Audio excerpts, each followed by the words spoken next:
Bonjour. Quand je parlais d'inverser, c'était inverser l'ordre de passage, tout simplement. Avec Frédéric, c'est impossible. Michel Paulin, merci d'être avec nous. Merci à vous, l'invitation. Allez, c'est le pitch. Vous avez une minute. Qui êtes-vous, que faites-vous au sein d'OVH ? Alors, je suis Michel Paulin, je suis le directeur général de OVH Cloud, mais surtout, je veux parler d'Octave Klaba parce que c'est quand même lui le fondateur, l'actionnaire majoritaire et la vision, la vigie qui nous anime tous les jours. Donc, je veux parler d'Octave Klaba, émigré polonais qui crée sa start-up juste après, ses études, qui est la première licorne de France, fait les premières grosses levées et il y a quelques mois, nous avons fait notre entrée en bourse, donc un beau parcours avec... jamais on a perdu d'argent, on a toujours eu de l'EBITDA positif. Chez OVH, vous traitez de la donnée. Il y a des euros, il y a des 1, il y a des codes numériques. Mais au-delà de ça, il y a de nombreux enjeux, des enjeux économiques, géopolitiques et éthiques. Est-ce qu'on pourrait commencer à parler de ces enjeux parce que c'est vraiment au cœur de votre activité, surtout avec cette actualité que nous connaissons à l'Est ? Écoutez, j'écoutais le discours du président du MEDEF et on voyait que les enjeux des entrepreneurs sont des enjeux qui sont des enjeux sociétaux. Notre conviction forte chez OVH Cloud, et que je partage vraiment avec une grande partie des équipes, mais je pense que c'est au-delà de ça, c'est que les données, c'est au cœur de nos vies. C'est au cœur de nos vies personnelles, et bien sûr, c'est au cœur de nos vies professionnelles. Et j'ai la conviction profonde que les données, c'est aussi important que l'écologie, que c'est aussi important que l'énergie, que c'est aussi important que l'agriculture. Parce que ça affecte non seulement nos vies au quotidien, ça affecte les démocraties, et surtout, ça va affecter énormément dans le futur ce qui va intervenir autour de ces thèmes-là. Des thèmes sur l'éthique de la donnée, des thèmes sur la confidentialité des données, géopolitique. On a bien vu que le dernier, déplacement de M. Biden quand il est venu en Europe, qu'est-ce qu'il a fait ? Une des choses, c'est qu'il a échangé du pétrole contre des données. En tout cas, eux ont compris l'importance des données. Et donc je pense qu'il ne faut jamais sous-estimer aujourd'hui l'importance qu'ont les données dans leur traitement, dans leur stockage, des algorithmes, et que c'est quelque chose qui est au cœur des projets démocratiques, et en particulier la conception des données européennes n'a rien à voir avec celle de Chine ou même des États-Unis. Les États-Unis, ça a été libéralisé à quelques acteurs qui aujourd'hui sont omnipotents. En Chine, le tiers confiance, c'est l'État. Après, on a confiance ou pas dans l'État chinois. L'Europe a une concession personnelle. D'ailleurs, les droits des données, le RGPD, c'est du droit de personne, contrairement au droit aux États-Unis où c'est du droit de business. C'est uniquement de la compensation financière. Et donc on voit bien aujourd'hui qu'il y a une conception. Et la question que je pose pour mes enfants, qui sont complètement en train de pousser leur pouce pour en permanence regarder ce qui se passe sur leur écran téléphone, c'est ils sont sensibles à l'écologie. Êtes-vous aussi sensibles aux données ? Parce que je pense que dans le futur, ce sera aussi important pour eux. Nous ne sommes pas assez prudents ? Ah non. Non, regardez ce qui se passe. Il y a des scandales qui aujourd'hui émergent toutes les semaines. Comment sont utilisées les données des tiers ? Sans parler de cybersécurité. Je parle bien comment sont utilisées les données des tiers. Comment les algorithmes sont gérés ? Par qui ? Ce qui s'est passé autour de la lanceuse d'alerte à Facebook, quand vous regardez ce qui a été dit au Sénat américain, ça fait peur. Aujourd'hui, l'utilisation des données, et qu'est-ce qu'en font ? Qui a le droit ? Qui le fait ? Comment le fait ? Aujourd'hui, il y a une manque de transparence. Donc je pense que la compréhension de ces enjeux politiques, géopolitiques, économiques et bien sûr éthiques, je pense, est sous-estimée par la majeure partie des acteurs, bien sûr économiques, des individus, parce que ça affecte les individus. Et je pense que c'est quelque chose qui devra au cœur des débats. Je suis très heureux qu'il y ait aujourd'hui maintenant un ministère de la souveraineté numérique, parce que je pense que c'est super important. Alors comment faire avec les deux superpuissances que sont les États-Unis et la Chine ? Nous, Français, comment on peut faire face à ces deux grands monstres ? Comment on peut faire ? D'abord, c'est arrêter de dire qu'on a perdu. 100% des gagnants ont tenté leur chance. C'était une pub de, je crois... La Française des Jeux. Ouais. La Française des Jeux, donc 100% des gagnants. Donc si aujourd'hui vous vous battez pas et que vous dites a priori, de toute façon c'est les Chinois qui vont gagner ou c'est les Américains qui vont gagner, vous vous battez pas. Donc moi j'ai la conviction très très forte aujourd'hui que l'Europe et la France a tout pour réussir. A tout pour réussir. Nous avons des talents. Je veux dire, on a les meilleures écoles d'ingénieurs. C'est reconnu puisqu'il y en a plein qui viennent recruter chez nous. On a les meilleures startups, là vous en avez eu plein. Et donc elles sont malheureusement quand elles grossissent, et OVH Cloud ça a failli être le cas, à un moment, il n'y a plus d'argent et les Européens, on est obligé de les vendre à des tiers. Donc aujourd'hui, on a les startups, on a les technos, on a les ingénieurs, on a aujourd'hui plein de choses. Donc pourquoi on déciderait a priori que c'est forcément ailleurs que se trouve la solution? Mais comment faire? Parce que, comme nous en avons discuté, c'est vous qui m'avez éclairé la problématique de AWS, Amazon Web Services, dont la profitabilité est supérieure à l'ensemble d'Amazon. Mais ce qui est un truc dingue, comment lutter contre ça? Mais la taille, vous savez, c'est pas parce que vous avez dépensé beaucoup d'argent dans les armes que vous gagnez.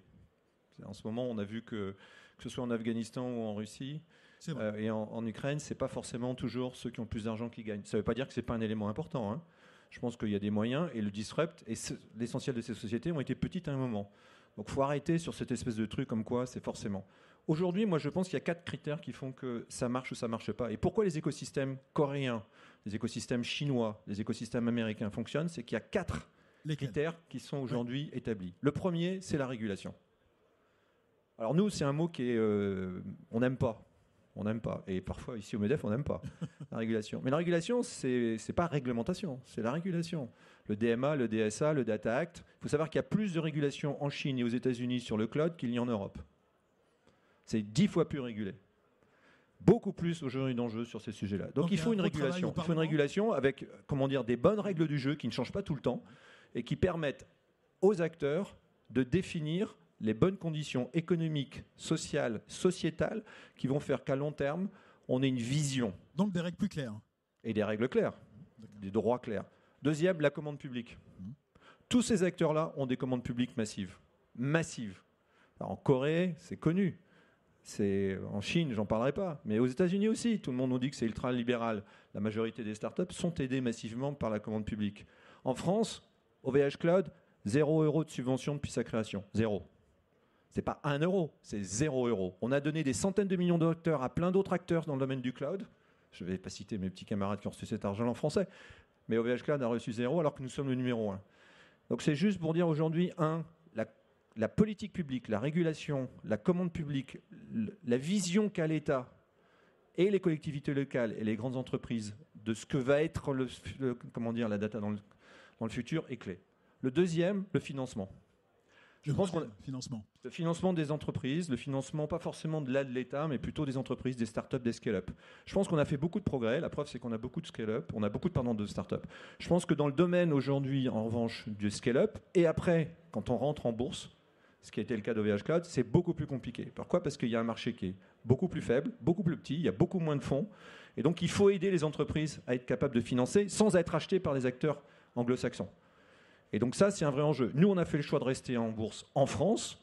Pourquoi ? Parce qu'on ne peut pas dire que Nasdaq, c'est forcément mieux que la France. Pourquoi on ferait ça ? Donc il faut trouver des investisseurs qui soient capables d'aider à la croissance en Europe. Le troisième, c'est l'innovation. Il faut qu'on continue à innover. Il faut qu'on continue à innover à long terme en permanence. Pas uniquement des marketplaces, mais il faut qu'on innove dans la deep tech. Et il faut le faire sur l'ensemble de la chaîne de valeur. Nous avons les meilleurs pâtissiers au monde. Mais si vous n'avez pas de blé, vous n'avez pas de gâteau. Donc c'est bien d'avoir les meilleurs pâtissiers au monde, mais à un moment, il faut comprendre que la tech, c'est aussi les chipsets, les solvants qui sont dessous, c'est les operating systems, c'est le cloud, c'est l'intelligence artificielle, c'est les marketplaces. Si on ne vise que le haut de fameux iceberg, on disait on va être uniquement dans les services en haut, et que vous maîtrisez rien de la valeur ajoutée en dessous, ça ne fonctionne pas. Ça ne fonctionne pas. Et on le voit bien. Vous pouvez faire du pain si vous n'avez pas le blé.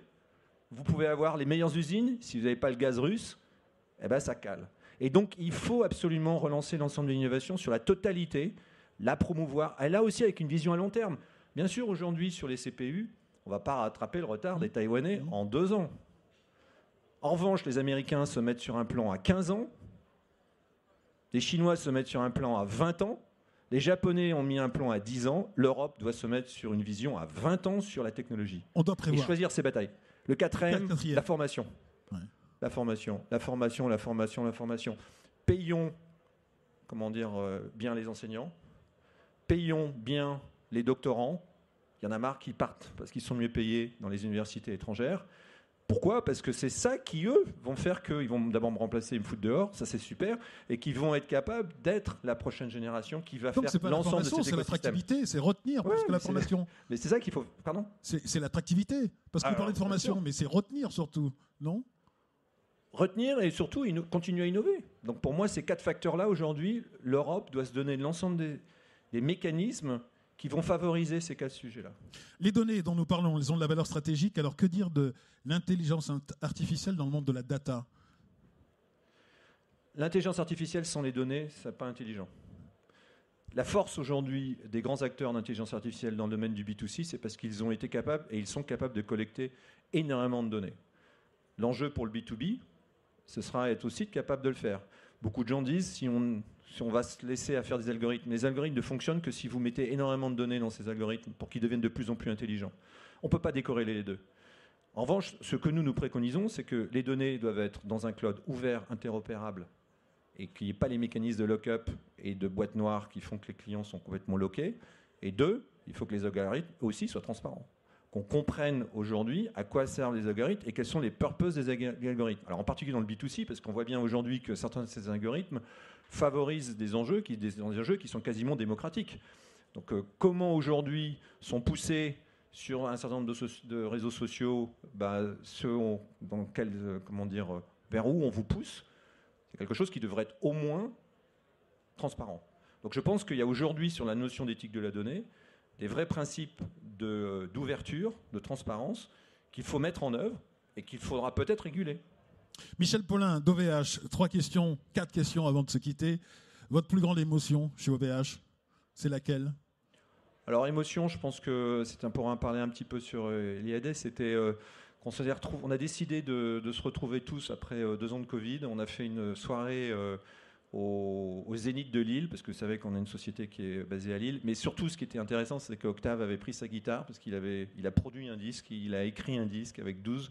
Et donc, vous aviez le président fondateur de l'entreprise devant 2500 personnes qui jouaient de la guitare métal et qui étaient en train de chanter pendant 1h30. Franchement, et tout le monde reprenait en chœur des chansons qu'on ne connaissait pas. Ça, c'était génial. Votre plus grande joie ? Ma plus grande joie, c'est quand même, je ne peux pas l'oublier, c'est l'IPO. Pourquoi ? Parce que c'était un moment fort dans l'histoire. En plus, c'était quelque chose sur lequel on s'est beaucoup battu pour y arriver. Et en particulier parce qu'on a 98% des salariés qui ont été actionnaires lors de cette introduction en bourse, ce qui fait qu'on a pu faire aider et participer aussi l'ensemble des salariés au progrès d'OVH Cloud. Donc ça, c'est vraiment très très fort. Votre plus grand défi, la plus grande difficulté que vous avez réussi à surmonter ? Alors moi je suis quelqu'un qui regarde plutôt devant, donc j'aime pas trop me lamenter sur le truc. C'est clair que l'incendie de Strasbourg a été un enjeu fort. Oui. Et en même temps c'est aussi une énorme satisfaction parce qu'on a produit 16 000 serveurs en moins d'un mois. Et c'est une boîte qui aurait pu trébucher, voire plus. Et quand vous voyez la mobilisation des équipes et l'énergie qui a été dépensée en pleine crise du Covid pour faire ça, franchement, c'est pas un défi, c'est une admiration que j'ai vis-à-vis des équipes. Et comment vous vous voyez dans 10 ans ? Surtout quand on parle d'enjeux, de data, de données. Moi en retraite. Oui. Bon. Peut-être, Inch'Allah. Et sinon, moi, ce que je souhaite vraiment, c'est qu'on arrive avec toutes les autres startups dont on a évoqué à créer un écosystème qui démontre que, oui, l'Europe, aujourd'hui, a des champions tech qui sont capables de rivaliser et qui sont capables de proposer une alternative qui soit en plus basée sur des valeurs qui sont les valeurs européennes, d'ouverture, de transparence et de démocratie. Parce que dans le numérique, se séparer de ces valeurs, vous perdez votre sens. C'est possible ? C'est possible ? Parce qu'on vous parlait de monstres de géants tout à l'heure des États-Unis. Bien sûr que c'est possible. Et de la Chine. Mais bien sûr, je pense que, vous savez, si vous êtes dans votre tête, vous êtes convaincu que vous allez perdre, vous êtes sûr de perdre. Donc il faut arrêter cette espèce de truc. Franchement, moi, parfois, ça m'agace. Je peux vous dire, je suis énervé d'entendre cette espèce. Non, mais je pense qu'il n'y a pas de raison. Prenez il y a 20 ans Facebook, Google, qui le crut. Donc aujourd'hui, oui, il y a tout. Et je vois plein de jeunes, c'est super. Ils vont réussir. On va réussir, mais on a besoin de tous. Avec une telle énergie, on ne peut pas. On ne peut pas se planter, on ne peut pas être en échec. Un grand merci. Ah non, merci à vous. Un grand merci. Merci. Michel Paulin.